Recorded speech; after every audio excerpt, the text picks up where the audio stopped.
Now let's bring in economic strategy expert and Georgetown University professor Ayhan Dong. Ayhan, thank you for joining us. We just heard from Nathan King there giving us a little bit of a teaser, or taster rather, of what these tariffs could mean. Do you agree with him that the global order of trade is now over? Yes, thank you for having me on. And Nathan just sort of provided us a broader perspective, or at least a historical perspective of what's at stake.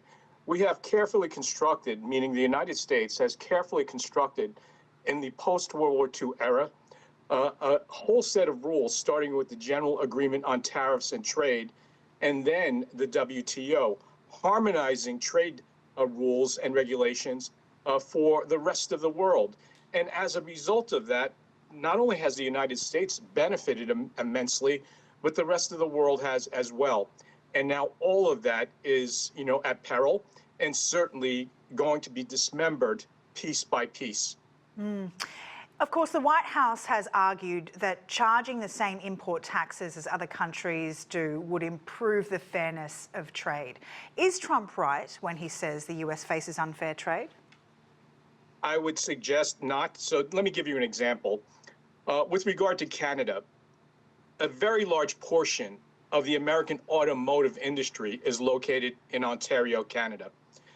Ford, General Motors, Jeep, all of these major American car brands are located there for one reason.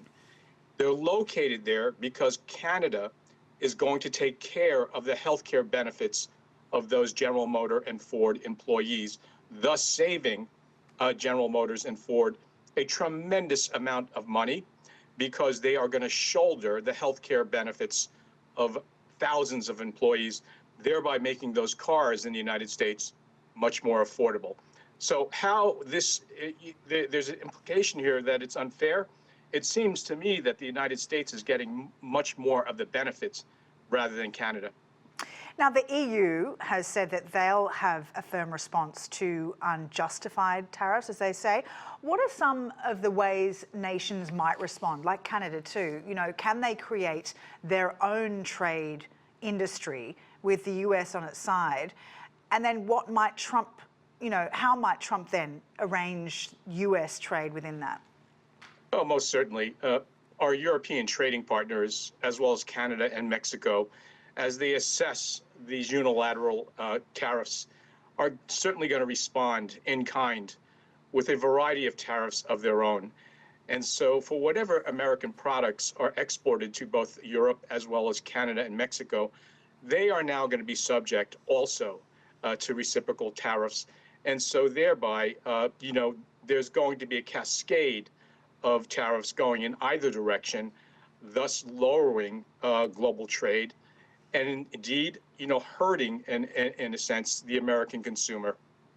Now, I've only got a little bit of time left, so I wanted to ask you two questions in one if I can. Trump threatened 100% tariffs on BRICS countries if they, quote, play games with the dollar, referencing Brazil, Russia, India and China setting up their own currency. Is that realistic?